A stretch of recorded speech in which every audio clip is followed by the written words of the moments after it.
Por que falhamos? A falha está no planejamento, na execução ou fatores externos? Como o livro Verdadeiro Poder pode ajudar você a falhar menos? Como ele me ajudou a falhar menos? Vem com a gente, descubra nesse episódio.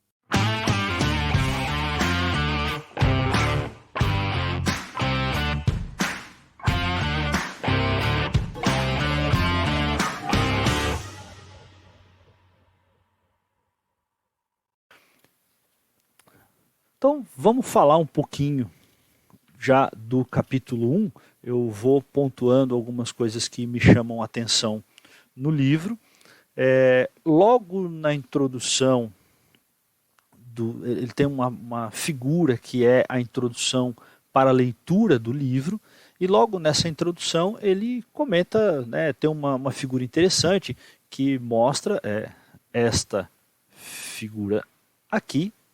Tá? Essa figura é bem interessante, tá? Porque mostra que você tem que ter, primeiro, foco na leitura. Então, separa um tempo, um local, que você possa ter foco para essa leitura. Leve papel, lápis ou caneta para fazer anotações do livro. É bem interessante anotar, é um livro muito rico, é um livro que vai te levar a buscar outros conceitos em outros livros do próprio Falcone ou fora dele. Depois, anotando então os conceitos, quer dizer, fatores importantes, método e sistema, estrutura e gestão, e aí método, análise, prática, melhorias, estabilidade e aprendizado. Então, ele mostra aqui todos os capítulos, como mais ou menos um mapa do livro. Então, o primeiro capítulo, foco, depois fatores importantes, método e sistema, estrutura e gestão. Capítulos 5, 6 e 7, métodos, que é análise, melhoria, estabilidade e conhecimento. Por que o conhecimento vem lá no final? Porque todo esse processo vai gerar conhecimento, e esse conhecimento deve ser armazenado. Bom, na parte do foco e da gestão, ele começa logo no 1.1, quer dizer, o primeiro tópico do primeiro capítulo, falando do por que falhamos. E aí é uma coisa que a gente realmente tem que parar e pensar. Por que falhamos? A gente falha o tempo todo, a gente falha todos os dias, a gente falha todo momento. A gente tem muito aquele sentimento, principalmente quando a gente está aprendendo. Aquela sensação, muitas vezes, de incompetência, de ignorância. Poxa, acabei de aprender alguma coisa aqui, e aí você já pensa, poxa, podia ter feito diferente, podia ter feito melhor no trabalho A ou B, na decisão A ou B. Comprei um telefone celular, um óculos, um relógio, um carro. Puxa, agora eu entendi que é um pouco diferente, podia ter comprado diferente, que bobagem que eu fiz, por que eu errei aqui? Isso é um sentimento ruim muitas vezes, a gente fica arrependido, tem uma sensação de perda muitas vezes, mas pensem comigo, o momento que a gente parar de ter esse sentimento, essa sensação, é também porque a gente parou de evoluir. Porque no momento que você escolheu aquele carro, aquele óculos ou aquele relógio, você estava certo de que era aquilo que ele queria, que você queria. Você estava certo que era aquele artefato, aquele modelo, aquele valor, aquele preço que você queria pagar. Se depois você mudou de ideia, é porque talvez você aprendeu novos fatores sobre aquela decisão. Você aprendeu novas formas de fazer. De repente você comprou a prazo e descobriu que era melhor à vista. De repente você comprou à vista e descobriu que teria sido melhor comprar a prazo no cartão de crédito. Mas antes você não tinha controle, agora você tem, ou vice-versa. Você tinha mais controle, agora está numa fase mais difícil. Então a gente analisa por que falha. E ele resume esse porque falhamos em 4 pontos aqui bem interessantes, que é Porque não colocamos as metas certas, ou não definimos os problemas da forma correta. Então, primeiro ponto, a gente falha porque a gente muitas vezes não sabe exatamente o que quer. E depois porque nós não fazemos bons planos de ação, ou seja, porque desconhecemos o método de análise, seja porque não temos acesso às informações necessárias ou pela falta de conhecimento. Nós não executamos também completamente e a tempo os nossos planos de ações. Né? Então, quantos planos a gente falha? Academia, agora começo de ano, é aquele velho, né, planejamento de vou me alimentar melhor, vou fazer mais academia, vou fazer mais exercício físico, vou tomar mais água. Deu até sede, já devia ter tomado antes. Né? E podem ocorrer circunstâncias fora do nosso controle. Então você prometeu fazer academia, por que você falhou com a academia? Porque faltou disciplina, então você não executou o plano? Ou porque você não conhecia bem exatamente a sua própria agenda, né, o seu próprio dia a dia, você não tinha noção de que você realmente teria tempo de fazer academia. Né? Ou simplesmente porque você teve algum problema, torceu um pé e aí tem que ficar fora da academia por algum tempo. Então pode ter uma circunstância alheia à sua vontade. Né? Então, ou porque o preço das coisas subiram muito, todos os preços aumentaram muito, e o salário ainda não aumentou, o orçamento mudou e aí não sobra dinheiro para a academia. Será que eu posso fazer um outro plano de ação? Né? De repente a academia custa o preço de uma pizza. Quantas pizzas eu como por mês? Posso diminuir uma para pagar a academia? Talvez sim, talvez não. Né? Ou eu quero fazer isso? Eu quero diminuir uma para pagar a academia? Então, resumindo, não colocamos metas, não fazemos o plano de ação correto, não executamos esse plano muitas vezes ou por fatores externos. Então, isso resume as nossas falhas.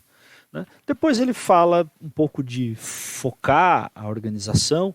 Então, tem uma figura na página seguinte falando dos processos da organização. Então, tem ali os processos, métricas de satisfação do cliente, métricas de satisfação dos empregados, métricas de satisfação da sociedade e métricas de desempenho financeiro. Por quê?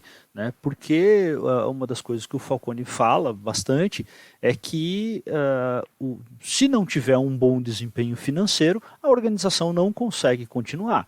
Mesmo que seja uma organização sem fins lucrativos. Ela pode até não dividir lucros, não repassar lucros, mas ela tem stakeholders, ela tem pessoas que dependem daquele recurso financeiro, muitas vezes, para trabalhar na organização, para dedicar o tempo integral na organização.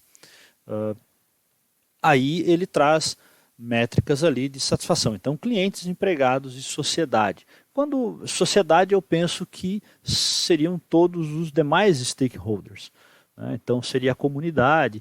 E aqui o Falcone está falando das métricas de satisfação da sociedade. É bem interessante porque é um livro de 2009 e é um assunto que tem sido discutido pela comunidade europeia, como a gente falou lá nos episódios do podcast Industrialização e episódios sobre a indústria 5.0 na nossa palestra, tem alguns recortes no canal do YouTube, na palestra sobre a indústria 5.0, que uma das coisas que a indústria 5.0 preza, uma das coisas que a comunidade europeia e a Comissão Europeia tem tratado, né, nos conceitos, nos princípios da indústria 5.0, é o benefício que as empresas geram para a sociedade onde elas estão inseridas.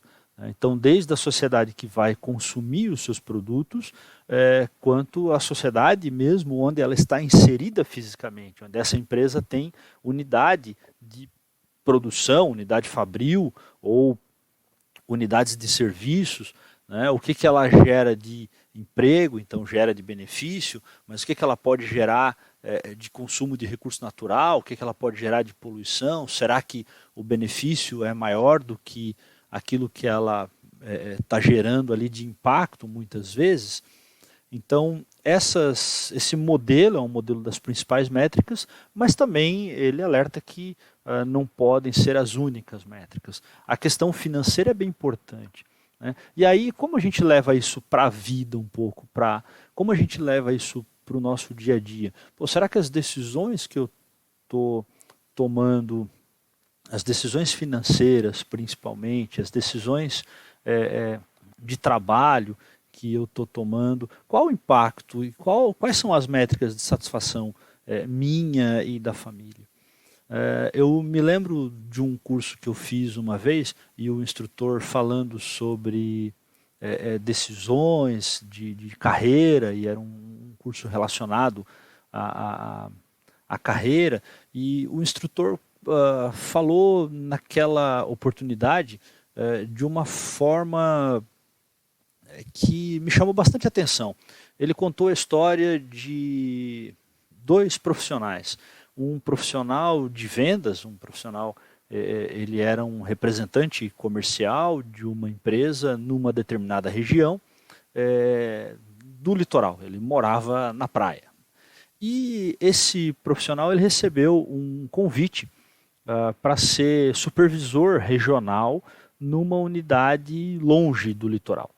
E ele conversou com a família e depois retornou para a empresa e falou que não iria, que ele não queria ir para o interior, porque ele não queria ficar longe do litoral. E aí o instrutor disse, bom, aí a empresa mandou outro profissional, outro supervisor, outro representante, que foi para lá e ocupou o cargo de supervisor, depois virou gerente de vendas, né, gerente regional ou nacional, e teve um aumento significativo de salário, e com isso pôde comprar um carro muito bom e uma casa muito boa. E o outro não quis aceitar o desafio de ser um supervisor e com a chance de ser gerente, e ficou vivendo, segundo o instrutor, abre aspas, ficou vivendo a sua vida medíocre no litoral porque queria morar na praia, fecha aspas. Será que para ele era uma vida medíocre? Será que quais eram as métricas de satisfação dos seus clientes? Quais eram as métricas de satisfação dos seus stakeholders? Ou qual era a métrica de satisfação, a métrica de satisfação dele mesmo? Será que o objetivo dele era comprar uma casa maior, era ser gerente e ter um carro muito caro?